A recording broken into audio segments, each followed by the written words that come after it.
దేవుని ఘనమైన నామకి స్తోత్రాలు. కీర్తనలు 103 అధ్యాయము 13 వచనం. తండ్రి ఏ రీతి అయితే తన కుమార్యెడల జాలి పడతాడో, సో దేవుడు కూడా ఏం చేస్తాడంట, తన యందు భయభక్తులు కలిగిన వాడు ఏం చూపిస్తాడంట, జాలి చూపిస్తాడు. సో జాలి చూపించడానికి మనం చేయాల్సిన మొట్టమొదటి పని ఏంటి అంటే భయభక్తులు కలిగి ఉండటం. సో భయభక్తులు కలిగి ఉన్నాం, దేవుడు జాలి చూపిస్తాడు. దేవుడు జాలి చూపించడం వల్ల ఏమన్నా మనకు ఉపయోగం ఉందా? దేవుడు జాలి చూపించడం వల్ల మనకి ఏమైనా ప్రాఫిట్ కానీ, లేకపోతే మనకి ఏమైనా ఉపయోగకరమైన ఏమైనా పనులు ఉన్నాయంటారా? తోడుగా ఉంటాడు, ఇంకా కార్యాలు జరుగుతాయి. ఇంకా లోకపరంగా ఆలోచిస్తాం, తండ్రి నీ మీద జాలిగా చూపిస్తున్నాడు, నువ్వు భయభక్తులుగా ఉండటం వల్ల తండ్రికి అడిగినవన్నీ ఇస్తాడు, ఇంకా తప్పు చేస్తే క్షమిస్తాడు. సో అవన్నీ కరెక్టే. ఫస్ట్గా చూద్దాము, ఫస్ట్ తప్పు చేసిన దాని దగ్గర నుంచి చేద్దాము. 2 రాజులు 13 అధ్యాయము 23 వచనం.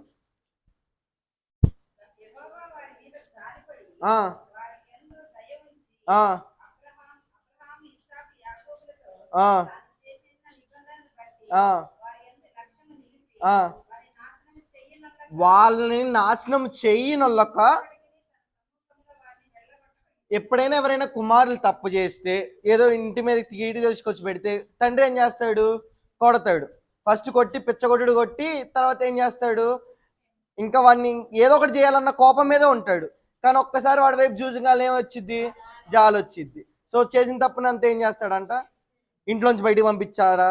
పంపిస్తాను మాట్లాడినాడు, తిడతాడు, తప్పు చేశాడు కాబట్టి. పంపించాడా? పంపించడు. అలాగే తండ్రి అయిన యెహోవా కూడా ఏం చెప్తున్నాడంటే, ఇశ్రాయేల్ గురించి మనం మాట్లాడుకుంటే ఇశ్రాయేల్ సైకిల్ అంతా మనకు తెలుసు. దేవుడు కాపాడటం, మళ్ళీ దేవుడు పాపం చేయటం, దేవా విడిపించమని కోరటం, మళ్ళీ దేవుడు ఇంకో న్యాయాధిపతిని పంపించి వాళ్ళు రక్షించటం. ఈ సర్కిల్ ఉంది, తిరుగుతానే ఉంది. అంటే తప్పులు చేస్తున్నారా ఇశ్రాయేలీలు? చేయొద్దన్న పన్నే చేస్తా ఉన్నారు. మొరపెట్టే విషయంలో మర్చిపోతున్నాడు. మొర పెట్టాలన్నది లేదు. భయభక్తులు ఉంటే మొర పెడతారు, భయభక్తులు లేవు, ఏమైంది అక్కడ? ఆ సైకిల్ అనేది కంటిన్యూగా తిరుగుతూనే ఉంది. ఎన్నిసార్లు తప్పు చేసినా, మోషే ఫస్ట్ ఐగుప్తు దేశంలో ఉన్నప్పుడు తప్పు చేశాడు, మోషేను పంపించాడు. తర్వాత తప్పు చేశాడు, మళ్ళీ ఇంకో న్యాయాధిపతి, అలా ప్రతిసారి తప్పు చేస్తున్నా కూడా ఏం చేస్తున్నాడు అంటే తోసివేయట్ల తన సంధి నుంచి. వీళ్ళు నా ప్రజలు కారు, నా వాళ్ళు కారు అని తోసివేయట్ల. లాస్ట్కి ఏం మాట్లాడుతున్నారయ్యా అంటే, ఇశ్రాయేలు నీ భాగ్యము ఎందుకు గొప్పదైంది? తండ్రి చేయి వేయలేదు కాబట్టి, తండ్రితో ఉన్నారు కాబట్టి, తండ్రి ఆయన తన సన్నిధిలోంచి వాళ్ళని బయటకు తోసివేయలేదు కాబట్టి వాళ్ళ భాగ్యం ఎలా ఉందంట? గొప్పగా ఉందన్నమాట. సో దేవుడు జాలి పడటం వల్ల నీ తప్పులు క్షమించి నీ భాగ్యం ఎలా ఉంటుందంట? గొప్పగా ఉంటుంది అనమాట. నీ పేరు ఎలా ఉండిద్దంట? గొప్పగా ఉంటుంది అనమాట. నీ గురించి అయినా వాళ్ళ యుద్ధం చేస్తారా లేదా, ఎంత బలాజ్జులు అనేది అప్పుడు దేవుడు వాళ్ళకి తోడుగా ఉన్నాడు. ఇప్పటికి కూడా ఏం జరుగుతుంది? అది వారి పక్షంగా నిల్చున్న వాళ్ళు ఎవరంట? ఫిలిస్తీన్లు వచ్చిన, లేకపోతే గామా వాళ్ళు వచ్చిన, ఇప్పటికి కూడా దేవుడు ఆ టైంలో వాళ్ళకి తోడై ఉన్నాడు కాబట్టి ఇప్పటికి కూడా ఇశ్రాయేల్ మీద ఎవరికి విజయం అనేది, ఎంత చిన్న దేశమైన ప్రపంచ దేశాలన్నింటినీ గడగడలాడిస్తుంది అనమాట. ఎందుకంటే వాళ్ళు ఏ సన్నిధిలో ఉన్నారంటే, ఎవరి సన్నిధిలో ఉన్నారు? దేవుని సన్నిధిలో ఉన్నారు, దేవుని అనుసరించే వారుగా ఉన్నారు, దేవుని కుమారులు అనబడ్డ వాళ్ళు ఉన్నారు. సో అటు రీతిగా ఎప్పుడైతే మనం ఉంటామో, మనం కూడా దేవుడు ఏం చేస్తాడంట, మనం తప్పు చేసినప్పటికీ, మనం ఏమైనా చేసినప్పటికి కూడా దేవుడు ఏం చేస్తాడు? క్షమిస్తాడనమాట. యెషయా 49 అధ్యాయము 13 వచనం.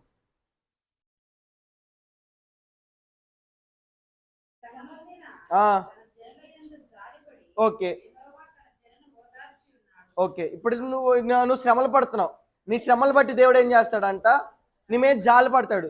నువ్వు ఇంకోటి కూడా చదువుదాం. విలాప వాక్యంలో రిఫరెన్స్ ఒక్క నిమిషం ఆగండి. 3వ అధ్యాయం ఐ గెస్. చదువు ఒకసారి.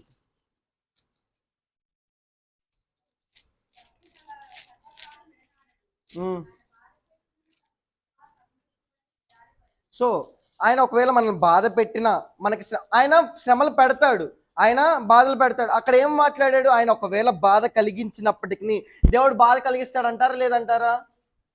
ఇస్తారంటారా? పరీక్ష బాధ వస్తుందంటారా లేదంటారా?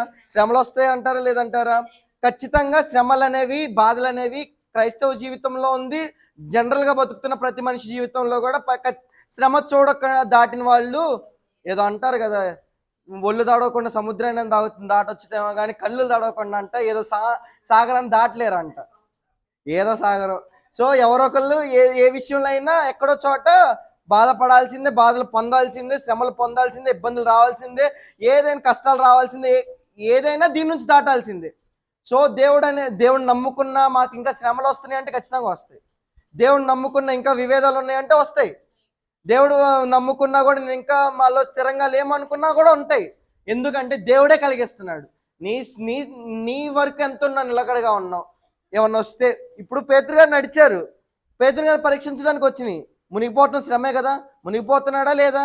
మునిగిపోతా ఉన్నాడు. ఆయన మునిగిపోతున్నాడు, మునిగిపోని ఇలా ఆయన చూస్తా నుంచున్నాడా? ఏం చేశాడు? మళ్ళీ దేవుడు తండ్రి కదా, తండ్రి ఏ రీతిగా అయితే కుమారుడి మీద జాలి పడుతున్నాడో ఆ రీతిగా కుమారుడి మీద మళ్ళీ జాలిపడి అక్కడికక్కడే చేయందిచ్చాడు. శ్రమలు నీ మీద అనుమతిస్తున్నా, నువ్వు మునిగిపోతున్న సిచ్యువేషన్లో ఉన్న దేవుడు నా స్వరం వినట్లా, దేవుడు నా మాటలు వినట్లా, వినకుండా ఉంటాడా? మన తండ్రి అయినా కొన్నిసార్లు మనం కడుపు మాడి అలిగి కూర్చొని కడుపు ఆకలేస్తున్నా అన్నా కూడా ఇది కోపంగా వెళ్ళావు కదరా, ఇంక నేనెందుకు పెడతా అని మన తండ్రి అయినా అనొచ్చేమో. కానీ ఆయన మాత్రం ఈ తండ్రికి ఆ తండ్రి ఇంకా పైన పరమ తండ్రి. సో ఆయన మాత్రం నువ్వు శ్రమలో ఉన్నావు కదా అని నిన్ను విడిచిపెట్టడు, నువ్వు గొడవల్లో ఉన్నావు కాబట్టి నిన్ను విడిచిపెట్టడు, నువ్వు ఇబ్బందిగా ఉన్నావు కాబట్టి నిన్ను విడిచిపెట్టడు. నీ మనసు అనేది చంచలంగా ఉన్నా కూడా దేవుడు ఏం చేస్తాడంట, నిన్నెప్పటికీ విడిచిపెట్టడు అనమాట. హృదయం చాలా ఘోరమైంది, అది స్థిరంగా ఉండటానికి ఎప్పటికీ స్థిరంగా ఉండదు. ఒకసారి ఒక తలంపు అలల్లా ఉండదు అనమాట. ఒకసారి దేవుడు కార్యం చేస్తాడు, నమ్మకం ఉంది, లేట్ అవుతుంది, నమ్మకం దిగుతుంది. దేవుడు ఇప్పటి వరకు ఐక్యతనిచ్చాడు, నమ్మకం ఉంది. ఎందుకు విభేదాలు వస్తున్నాయి? అలా ఫ్లో అనేది ఎప్పుడైనా పెరుగుతూ తగ్గుతూ పెరుగుతూ తగ్గుతూ. కానీ దేవుడు మాత్రం ఒకటే గుర్తు పెట్టుకోవాల్సింది ఏమంటే, నువ్వు ఎత్తులో ఉన్నా దిగువలో ఉన్నా ఏ స్థితిలో ఉన్నా నీ మీద ఆయన కనపరిచే జాలి మాత్రం ఎన్నటికి మారదు. ఆయన నిన్న నేడు రేపు ఏకరీతిగా ఉన్నాడు. నువ్వు ఏ స్థితిలో ఉన్నా, నువ్వు ఘనతలో ఉన్నా, నువ్వు దిగువలో ఉన్నా, నువ్వు ఎలా ఉన్నా, మనుషులు అనొచ్చు నీ కింద స్థితి నుంచి నువ్వు పైకి వచ్చావేమో కానీ, నువ్వు పై స్థితి నుంచి కింద పడ్డావని మనుషులు అనొచ్చు. కానీ దేవుడు మాత్రం నా దృష్టికి నువ్వు ఎప్పటికీ కుమారుడుగానే ఉన్నావు. ఏ స్థితిలో ఇప్పుడు దావీదు గారు గొర్రెలు కాసుకున్నప్పుడు కూడా దావీదు గారికి తండ్రి ఎవరై ఉన్నారు? ఆయన అయి ఉన్నాడు. దావీదు రాజు అయినప్పుడు కూడా నిన్ను ఇక్కడ నుంచి ఇక్కడికి రాజుని చేశాను అని దేవుడు ఏమన్నా విడిచిపెట్టాడంటారు దావీదుని? ఏమన్నా అటు ఇటుగా చూశాడంటారు దావీదుని? లేదు కదా. సో నువ్వు ఏ స్థానం నుంచి ఏ స్థానంలోకి వెళ్ళినా కూడా నీ మీద జాలిపడగలిగిన వాడు ఎవరయ్యా అంటే తండ్రి అన్నమాట. శ్రమల్లో ఉన్న జాలిపడతాడు. నీకు బాధలు కలిగించినప్పటికీ నీ వాటి నుంచి కూడా పశ్చాత్తాపం పొంది నిన్ను ఓదార్చగలిగిన వాడు ఎవరయ్యా అంటే ఆయనే. దావీదుని బాధ పెట్టాడు చాలా సిచ్యువేషన్లో, కుమారులు పోయినా లేకపోతే కుమారుల విషయమే కానీ, తనకి నిరంతరం యుద్ధాల గురించే కానీ, తన కుమార్తెలకి జరుగుతున్న ఈ విషయంలో కానీ, ఏ విషయంలో అయినా తన సొంత కుమారుడే సహోదరిని హత్య చేసే విషయంలో అయినా, ఏ విషయంలో జరిగినా, ఎట్లాంటి సిచ్యువేషన్ వచ్చినా దేవుడు ఓదార్చారంటారా లేదు దావీదుని? నీకు కావాల్సిన సాయం ఎవరిది? నేను. నీకు తోడై ఉండాల్సింది ఎవరు? నేను. అందుకని దావీదు అనేది ఏంటి అంటే, నా ఓదార్పు నిధి ఆయన, నేను అంగలార్చినను నన్ను ఉత్సాహ వస్త్రం ధరింపజేయగలిగిన వాడు ఎవరయ్యా అంటే ఆయనే. బాధ కలిగించినను లేవనెత్తువాడు, దుఃఖమును కలిగించినను నిన్ను ఓదార్చేవాడు, నీ ప్రతి కన్నీటిని నాట్యముగా చేయవాడు. ఎందుకు బాధ కలిగించిన నాట్యంగా చేస్తున్నాడంటే, మనం ఇప్పుడు ఉంటాం నానోళ్ళు ఖచ్చితంగా. ఇప్పుడు అక్క ఉందనుకో, వాడు నియాన్స్ గడి కోపం చేశాడని తీసుకెళ్ళి వాత పెట్టిన తర్వాత కోపపడే పెట్టింది వాడు తప్పు చేశాడని. రెండో రోజు ఏమన్నా, అయ్యో నా కొడుకుని ఏడుస్తూనే కూర్చున్నాడ. ఎందుకంటారు? వాత పెట్టేటప్పుడు వీడు తప్పు చేశాడు కాబట్టి నీకు ఖచ్చితంగా దానికి శిక్ష దొరికింది. కానీ తల్లి కదా, అక్కడ తండ్రి కదా. సో ఏం చేస్తాడంట, బాధను నీకున్న ఎంత బాధ ఉండిద్దో నా కుమార్తెలు నేను బాధ పెడతాను అన్న విషయంలో, ఆ విషయంలో కూడా తండ్రికి కూడా అదే బాధ ఉండిద్ది. సో ఆ బాధ పెట్టినప్పటికీ ఈ బాధ నీకు ఎప్పటికీ ఉండదు అని గుర్తు చేసేది ఏంటయ్యా అంటే దేవుని జాలి నిలుస్తుంది. నాకు ఇప్పుడు నేను బాధపడినను నా తండ్రి నన్ను చూస్తా ఇలా వదిలిపెట్టేవాడు కాదు, నా బాధను చూసి ఆయన జాలి పడతాడు ఖచ్చితంగా. సో ఈ సమస్య నుంచి దేవుడు నన్ను ఏం చేస్తాడు? ఖచ్చితంగా విడిపిస్తాడు అన్నమాట. హోషేయ 1వ అధ్యాయము 7వ వచనం.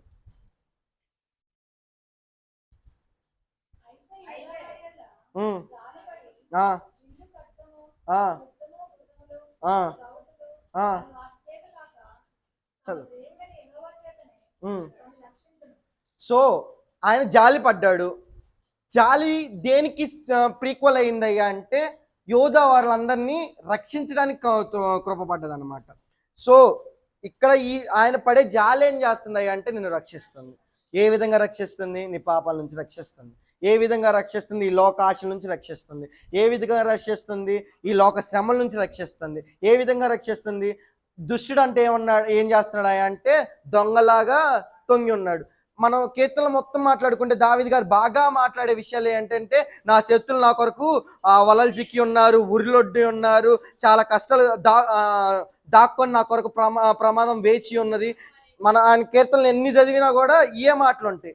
నా కొరకు ప్రమాదం పొంచి ఉంది, నా కొరకు నా శత్రువులు ఈ కీడును పండించడానికి ఆలోచిస్తున్నాడు, నన్ను నాశనం చేయడానికి నా శత్రువులు తలంచి ఉన్నారు, ఒడ్లు ఒరుగుతున్నారు, యత్నాలు చేస్తా ఉన్నారు, చాలా మాట్లాడతారు. ఇలా అపవాది సంబంధం నుంచి అయినా, నీ శత్రువుల సంబంధం నుంచి అయినా, లేకపోతే బంధువులుగా కనపడుతున్న నీ శత్రువుల వల్ల అయినా ఖచ్చితంగా ఉంటారు. ముందన్న ఎప్పుడైనా గడ్డు కాలాలే ఉంటాయి కాబట్టి నీవు అనుకున్న వాళ్ళు ఎవరు మన వాళ్ళు కాదనుకునే సిచ్యువేషన్లోనే ఉండాలి. ఖచ్చితంగా ఏం జరుగుతుంది అంటే శ్రమలు చేస్తారు. మనం అనుకున్న వాళ్ళే మనకి శ్రమలు తేవచ్చు, మనం కాదనుకున్న వాళ్ళే మనల్ని ఓదార్పుగా నిల్చోవచ్చు కదా. ఏ సిచ్యువేషన్లో ఏది ఉంటుందో మనకు తెలియదు. సో ఎలాంటి వాళ్ళైనా, వాళ్ళు నీకు బంధువులై ఉన్నా, లేకపోతే వాళ్ళు నీకు శత్రువులై ఉన్నా, లేకపోతే వాళ్ళు నీ మిత్రులుగా ఉన్నా, మిత్రులుగా నటిస్తున్న శత్రువులై ఉన్నా, ఎలాంటి వారైనా వారి నుంచి రక్షించగల శక్తి ఎవరి దగ్గర ఉందంటే దేవుని జాలికి ఉంది. ఇది లోక సంబంధంగా. ఆత్మీయ సంబంధంగా అక్కడ నీ కొరకు ఆకాశ సమూహాలు యుద్ధం చేయడానికి నీ కొరకు అక్కడ నుంచున్నాయి. నిన్ను దాడి చేయడానికి, నిన్ను పడదోయటానికి, మానసికంగా కానీ శారీరకంగా కానీ, నీకు వ్యాధిలో కానీ ఏ రీతిగానే నిన్ను బలహీనపరచాలని చూస్తూ ఉన్నాయి. నీ ఆత్మను దొంగిలించి తీసుకెళ్ళడానికి చూస్తూ ఉన్నాయి. రక్షించగలిగేది ఏంటిది? దేవుని జాలి అన్నమాట. సో దేవుని జాలి ఏం చేస్తాయి అంటే రక్షిస్తుంది. ఫస్ట్గా మాట్లాడినప్పుడు తప్పులు క్షమిస్తూ ఉంది. రెండవదిగా ఏం చేస్తుంది అయ్యా అంటే మన శ్రమలు పడినప్పటికీ మనల్ని విడవకుండా అలాగే ఓదారుస్తుంది. మూడవదిగా ఏం చేస్తుంది అయ్యా అంటే మనల్ని రక్షిస్తూ ఉంది. ఒక ఆయన ఒక హైట్స్ ప్లేస్ నుంచి దిగి వచ్చాడు. వాళ్ళు చూశారంట. ఎవరాళ్ళు? యోధావారు చూశారనమాట. సహాయం చేశారా? ఎవరు చేయలే. లోకా సువార్త 11వ అధ్యాయం ఇలా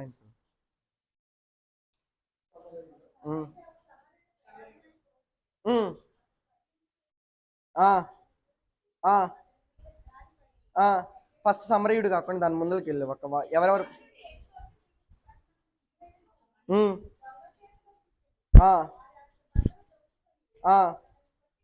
ఇప్పుడు ఎలా ఉన్నాడంట? ఆయన ఏ స్థితిలో ఉన్నాడంట? గాయాలతో పడి ఉన్నాడు. గాయం చేసిన వాళ్ళు ఉన్నారు. ఆయన గాయపడి ఆ స్థితిలో తనంతటగా తన కోలుకోలేని స్థితిలో ఉన్నాడు. చదవక్క.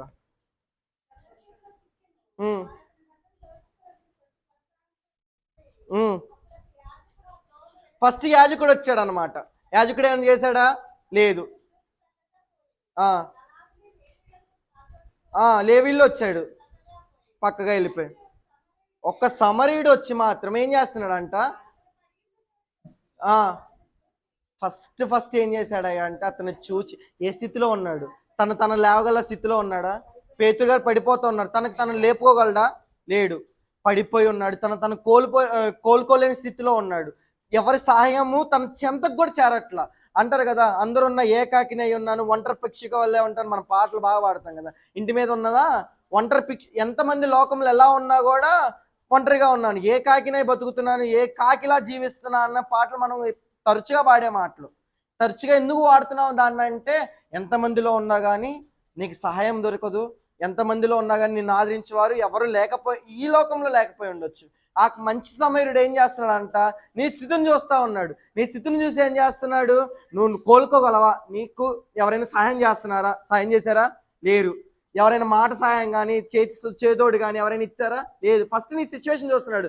ఎలా ఉన్నావు? నువ్వు పడిపోయే ఉన్నావు. ఎవరైనా వచ్చారా? లేదు. ఎవరైనా నిన్ను గురించి ఆలోచించారా? లేదు. ఎవరైనా నీ గురించి బాధపడుతున్నారా? లేదు. ఆయన ఏం చేస్తా ఉన్నాడు? నిన్నెవరు పట్టించుకోవట్లేదు కాబట్టి ఆయన జాలి పడుతున్నాడు. ఆయన జాలి పడి ఏం చేస్తాడు అన్నాడంటే గాయాలు కడతా ఉన్నాడు. అది నీకు ఏ రీతిగా గాయమైంది? నీకు ఆత్మీయంగా గాయమైందా? శారీరకంగా గాయమైందా? మానసికంగా గాయమైందా? మనసుకు గాయమైందా? తలంపులకు గాయమైందా?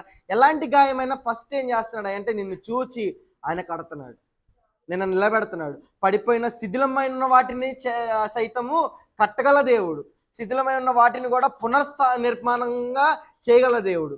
నీ గాయాలను కడతా ఉన్నాడు, నీ శ్రమలు చూస్తూ ఉన్నాడు, నీ ఆ పెయిన్ చూస్తూ ఉన్నాడు, నిన్ను బాగుపడాలన్న ఆరాటాన్ని చూస్తూ ఉన్నాడు. ఆత్మీయంగా పడిపోయి ఉన్నా, శారీరకంగా పడిపోయి ఉన్న దేవుడు ఏం చేస్తాడు అంటే నీ గాయాల్ని ఆయనకి ఆ గాయాలు కట్టే శక్తి ఎక్కడి నుంచి వచ్చిందయ్యా అంటే నీ గాయాలు ఉన్నాయి, ఆయనకి గాయాలు ఉన్నాయి. నీ తరపున నువ్వు పొందాల్సిన ఆ పెయిన్ ఏం చేశాడయ్యా అంటే ఆయన గాయాల ద్వారా పొందాడు అనమాట. ఆయన గాయాల ద్వారా స్వస్థత ఉంది. నీకు స్వస్థత కలగాలన్నా, నీ గాయాలు కట్టుకోవాలన్నా దేవుడు జాలి అనేది ఖచ్చితంగా మన పట్ల కావాల్సిందే. దేవుడు జాలి పడకుండా మన ఎల్ల చూడకుండా ఉంటే ఏ రీతికి అయితే యాజకుడు వెళ్ళిపోయాడో, ఏ రీతికి అయితే లేవీయుడు వెళ్ళిపోయారో ఆ రీతికి కూడా ఈయన కూడా ఏం చేస్తాడు? సరే గాయాలు కట్టాడు, అక్కడితో వదిలేశాడు. ఏం చేశాడు? గాయాలు కట్టాడు, ద్రాక్షరసం పోయాడు. ఆయన ఒక చోటకి తీసుకెళ్ళి ఈయన బాధ్యత నీది అని చెప్తా అన్నాడు. చేతిగా నీ గాయాలు కట్టడం ద్వారా లేకపోతే నీ సమస్యలు తీర్చడం ద్వారా ఆయన పని అయిపోవాలి. కొంతమంది ఏమనుకుంటామంటే, అంటే కొంతమంది విషయం గురించి సన్నిధికి వచ్చారు, ఏదో అవసరంతో వచ్చారు, ఏదో బాధతో వచ్చారు. బాధతో వచ్చిన తర్వాత ఆ పని అయిపోయింది, దేవుడు పని అయిపోయింది కదా అని వెళ్ళిపోయావు. ఇప్పుడు 90% 100% లోపలికి వచ్చారంటే 90% పని అయిపోయినాక వెళ్ళిపోయే వాళ్ళు ఉన్నారు. దేవుడు నీ కార్యం చేసేసాక నీకు నాకు సంబంధం లేదని అక్కడక్కడ చూపిలా. ఏం చేశాడు? నీకు కార్యం చేశా, నువ్వు కార్యం చేసిన తర్వాత కొంతమందిని అడిగాడు, 10 మంది అయ్యారు కదా, ఆ 9 స్వస్థత చేసిన తర్వాత కానీ లేకపోతే నీ గాయాలు కట్టిన తర్వాత కానీ నీ కార్యం చేసిన తర్వాత కానీ నిన్ను నీ ఇష్టం, నీ ఇష్టారాజ్యంగా బతికని వదిలేసే దేవుడు మాత్రం కాదు. ఎందుకు వదిలేయడంటే దానికి కూడా ఒక రీజన్. ఒకవేళ నీ గాయం స్వస్థత పడ్డ తర్వాత నువ్వు మళ్ళీ బయటికి వెళ్ళి మళ్ళీ నీకు గాయాలు కొడితే ఏం చేస్తావు? మళ్ళీ నువ్వు గాయపడితే ఏం చేస్తావు? ఒక ఉంది, హృదయంలో దెయ్యాన్ని ఉంచుకుంది అనమాట. తొలగించిన తర్వాత అలాగే వదిలిపెట్టినట్టే వదిలిపెట్టి వచ్చింది. తర్వాత రెండో దెబ్బ ఎంత గట్టిగా తగిలింది అంటారు? మరి చెడ్డ 7 వచ్చినాయి అంట. ఇప్పుడు నీకు చిన్న గాయంతో దేవుడు నేను బాగు చేసి నేను బయటికి పంపించిన తర్వాత దానికి 2 3 గాయం నీకు తగిలితే బాధపడాల్సింది నా కుమార్తె, బాధ గుడవలసింది నా కొడుకు అనుకొని తండ్రి ఏం చేస్తున్నాడు అంటే విడిచిపెట్టట్లేదు అనమాట. కొట్టినను బాగు చేయవాడు ఆయననే, శ్రమ ఇచ్చినను ఓదార్చువాడు ఆయనే.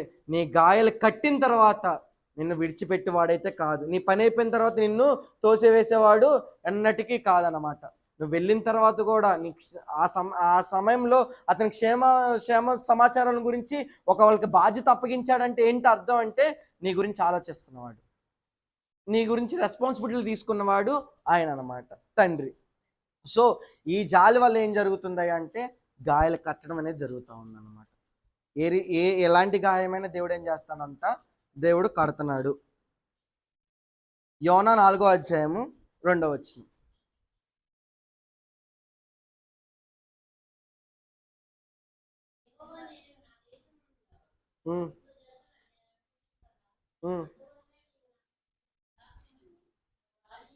నాలుగు 2 అక్క. చదువు.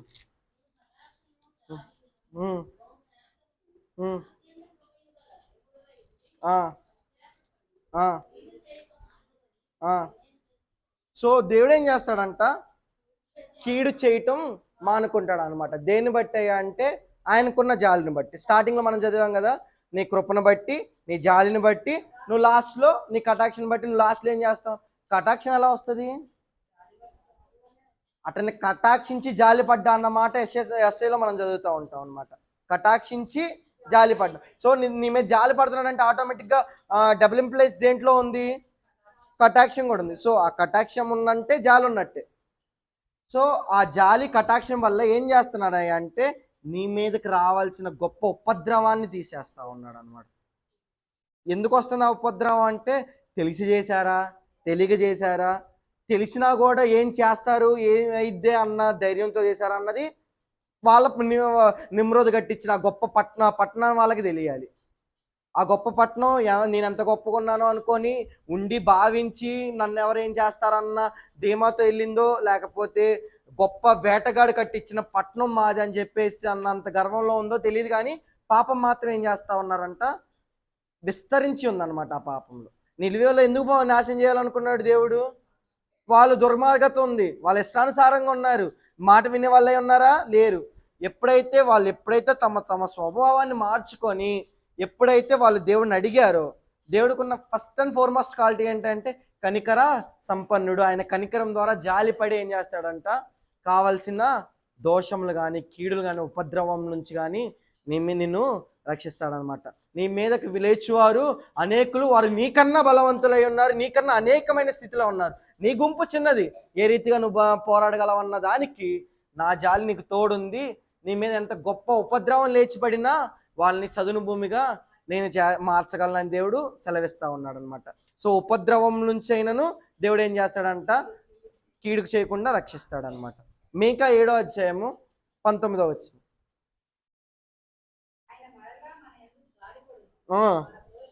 సో ఇక్కడ ఏం జరుగుతుంది అంటే, దోషములు సరే, దోషం క్షమించాడు, జాలిపడి ఒక నాన్న ఉన్నారు, ఈ తప్పుకి జాలిపడి నేను చేసిన దాన్ని క్షమించాడు.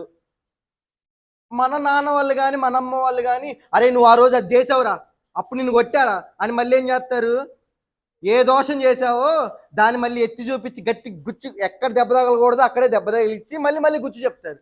కానీ దేవుడు ఏం చేస్తున్నాడంట, ఆ దోషాలను ఎన్నటికీ జ్ఞాపకం చేసుకోకుండా ఏం చేస్తున్నాడంట, సముద్రపు అగాధంలో పడవేస్తావు.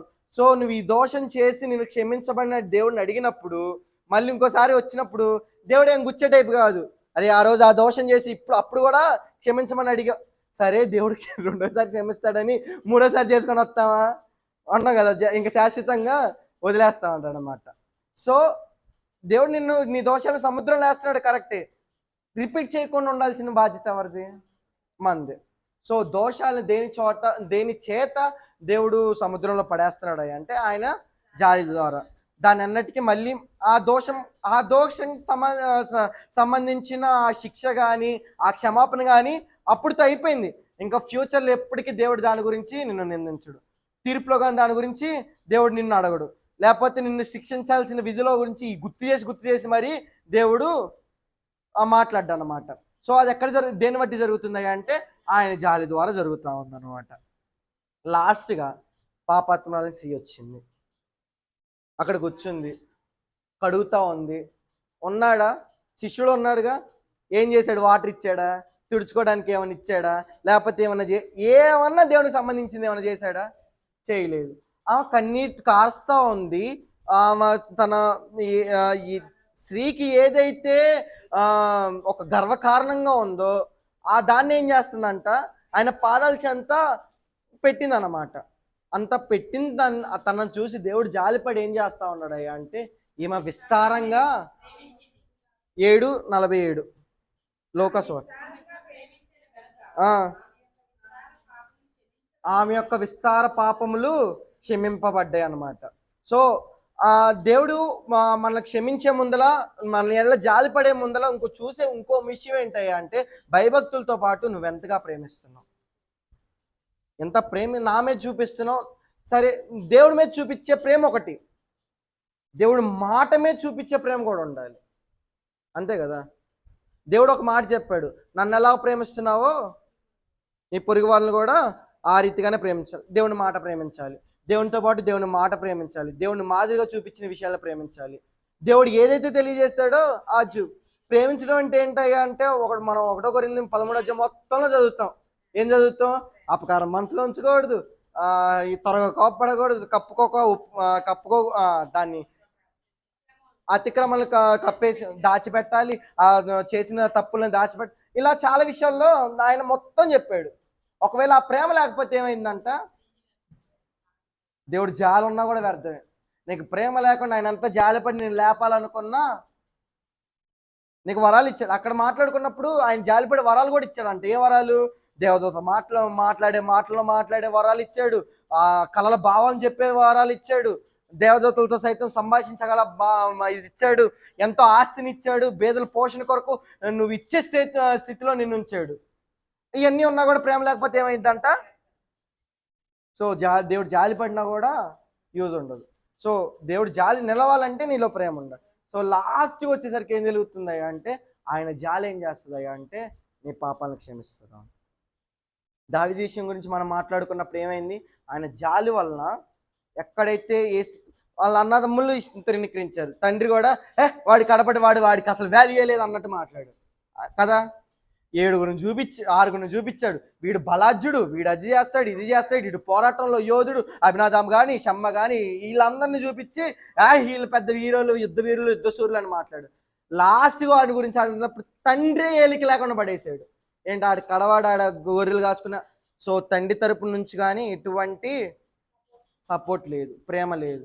అన్నలు ఏమైనా ఉన్నారంటే అన్నల దగ్గర రాగానే నిన్ను అభిషేకించారు కాబట్టి నువ్వు రాజు కేసరి వేయటానికి టెండర్ పోట్టడానికి వచ్చావని ఎవరైనా మాట్లాడతారా తల్లి అన్న వాళ్ళు?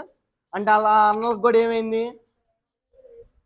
సో అన్నలకి లేకపోయినా, తండ్రికి లేకపోయినా, ఆ తల్లికి లేకపోయినా, ఎవరికి లేకపోయినా ఆయన జాలి చూపించడం వల్లే ఈ స్థితిలో ఉన్నాడు. సెకండ్ ఆయుధాలు మోసేవాడు, తర్వాత సైన్యాధిపతులుగా ముందులో ఉన్నవాడు, తర్వాత రాజుగా. ఇలా క్రమంగా దేని చేత ఎదిగాడయ్యా అంటే, లోకం మొత్తం నిన్ను తృణీకరించిన, లోకం మొత్తం నువ్వు విలువ లేనివాడని నీ మీద ఒక జడ్జిమెంట్ పాస్ చేసిన ఎలాంటి విషయాలైనా కూడా దేవుడు ఏం చేస్తాడయ్యా అంటే క్షమించి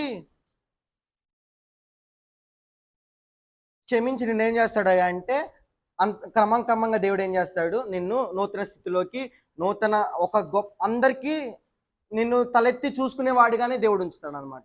సో నేను అందరిలో తలెత్తుకునే వాడిగా ఉండాలన్నా, ఇప్పుడు ఎవరైతే నా మీద మాటలు మాట్లాడారో, లేకపోతే ఏ మాట అయితే నోరు జారి నా మీద గురి చూసి కొట్టారో, ఆ ప్రతి మాట వాళ్ళు నేను ఆ రోజు ఆ మాట అతను నన్ను ఉండకూడదు అనుకుని సిగ్గుపడేలాగా దేవుడు నిన్నేం చేస్తాడంట, ఆయన జాలి ద్వారా నిన్ను ఒక స్థితికి తీసుకెళ్తాడనమాట. మాట్లాడిన ఎవ్వరు కూడా దావీదు రాజైన కనమ్మ ఏమన్నా నోరు తెరిచి మాట్లాడగలిగారా? ఎందుకు? మాట్లాడితే ఎరైజ్ అనమాట. ఇలా వాళ్ళ చాప్టర్ని అలా రాజుగారు ఇలా ఎరైజ్ చేస్తాడనమాట. సో ఇప్పుడు నన్ను మాట్లాడుకొని, ఇప్పుడు నా మీద ఇది చేశారు, చేసుకుంటున్నారా చేసుకొని, ఎందుకు? నాకు టైం ఉంది అంటారు కదా, ప్రతి దేనికి ఒక టైం ఉండిద్ది. మనం దాంతో పోల్చుకోవద్దులే. కానీ నేను ఎవరి కుమారుడిని? లోకాన్ని వెళ్ళే తండ్రి కుమారుడిని ఉన్నా. అడవికి రాజైన వాడి కుమారులకే ఏ లోటు లేదు, నాకెందుకు ఉండిద్ది అనుకుంటున్నారా? అనుకొని నేను నమ్ముకున్న దేవుడు నా తలను ఎత్తి ఉన్నాడు, నేను నమ్ముకున్న నా దేవుడు నా తలను అంటి ఉన్నాడు, నేను నమ్ముకున్న నా దేవుడు నా శత్రువుల ముందనే భోజనం పెట్టగల సమర్థుడై ఉన్నాడు, నేను నమ్ముకున్న దేవుడు ఖచ్చితంగా నన్ను హాస్యాస్పదంగా ఉంచగలడు, నేను నమ్ముకున్న దేవుడు నన్ను ఎప్పటికీ అవమానంగా నన్ను విడిచిపెట్టడు, నన్ను ఒక నిరుద్యోగంగా కానీ లేకపోతే నన్ను ఒక హీనకరమైన వాటిగా నన్ను ఎప్పటికీ చూడు. ఎందుకంటే ఒకవేళ ఈ లోకంలో నేను హీనంగా బతికినా నా పరలోకంలో నాకేముందయ్యా? నా పరలోకం నాకేముంది? వీళ్ళందరూ చేరలేని స్థితి గొప్ప ధన్యత నాకుంది. వీరందరూ ఈ లోకంలోనే విసర్జింపబడతారు. నేను నా లోకంలో దేవునితో సహా విందులో ఉంటాను, ఆరాధనలో ఉంటాను, సంతోషించే విషయంలో ఉంటాను, బంగారు వీధులు నడుస్తాను, బంగారు తాలూకా గనుల యొక్క తాళం నా చేతిలో ఉండిద్దన్న ఆ అనిశ్చితం మనకు ఉండిద్ది. ఈ లోకం నేను ఏలికల లేనివాడిగా తీసి పడేసినప్పటికీ దేవుని కృపలో, దేవుని జాలిలో నీకు ఎప్పుడు ఏముంది అంటే ఒక స్థానం అనేది దేవుడు నీకు ఇచ్చి ఉన్నాడు. ఎలా ఇచ్చి ఉన్నాడు అంటే, ఫస్ట్ మాటలు మనం మాట్లాడుకున్నాం కదా, ఆయన సన్నిధిలో నుంచి నిన్ను ఎప్పటికీ మనుషులు ఎంత మాటలు మాట్లాడినప్పటికీ నువ్వు ఎవరి దగ్గర ఉన్నావా అంటే ఇప్పటికి కూడా దేవుని సన్నిధిలోనే ఉన్నావు, అంటే దేవుని నీళ్ళలోనే ఉన్నావు, అంటే దేవుని వారసుడిగానే ఉన్నావు, దేవుని కుమారుడిగానే ఉన్నావు. ఒకడికి కుమారుడై ఉన్న వాడికి తండ్రి ఆస్తి ఏ రీతికి అయితే చేరుతుందో, కుమారుడై ఉన్న వాడికి తన తండ్రి స్వాస్థ్యం ఏ రీతిగా అయితే వస్తుందో, పరలోక స్వాస్థ్యం కూడా నీకేమై ఉంది? అనుగ్రహింపబడతా ఉందన్నమాట. సో ఈ లోకంలో నీకు వాల్యూ ఇస్తున్నారా? ఇవ్వకపోయినా నీకు డోంట్ కేర్. ఎందుకు? నా లోకంలో నా తండ్రి జాలి వల్ల నాకు ఒక రాజ్యం ఉంది. ఈ లోకం మనుషుల్ని క్షమిస్తున్నారు, క్షమించాలా? డోంట్ కేర్, నా తండ్రి నన్ను క్షమిస్తా ఉన్నాడు. ఈ లోకంలో నిన్ను గాయపడే స్థితిలో చూసి నవ్వుకునే వాళ్ళు ఉన్నారా? ఈడెప్పటికి ఇంకా లెగవలేడు, వెళ్ళలేడు, ఇంకా బాగుపడలేడు అనుకున్నారా? You don't care. Why because నీ తండ్రి నిన్ను కేర్ చేస్తా ఉన్నాడు. పడిపోయిన నీ గాయాలని కడతా ఉన్నాడు. పడిపోయిన నిన్ను తీసుకొచ్చి లేవనెత్తు. ఆ రోజు పేతురు గారు ఏ రీతిగా అయితే అద్భుతంగా నీళ్ళ మీద నడిచాడు అనే అక్షరాలతో చరిత్ర రాశాడు, నువ్వు కూడా ఏం చేస్తావంట? చరిత్ర ఒకటిని క్రియేట్ చేసుకుంటావు అనమాట. ఆ రీతిగా దేవుడు తన ఆశీర్వాదాలని ఈ కూటమి ఏర్పాటు చేసుకున్న కుటుంబం దేవుడు నిండారుగా ఉంచును గాక. అన్న ప్రతి మాటలకి దేవుడు రెట్టింపు బలాన్ని కానీ, రెట్టింపు ఆశీర్వాదాలను, రెట్టింపు ఘనతను దేవుడు దయచేయను గాక. దేవుడు ఈ మాటలన్నింటి మన కుటుంబాల్లో కూడా నెరవేర్చి దేవుడు తన జాలిని ఎల్లవేళ నువ్వు చూపిస్తా, ఏ స్థితిలో ఉన్నా, ఏ పడిపోయిన స్థితిలో ఉన్నా దేవుడు తన చేతిని చాపి మనం లేవనెత్తును గాక. దేవుడి మాటలు దీవించి ఆశ్రయించును గాక.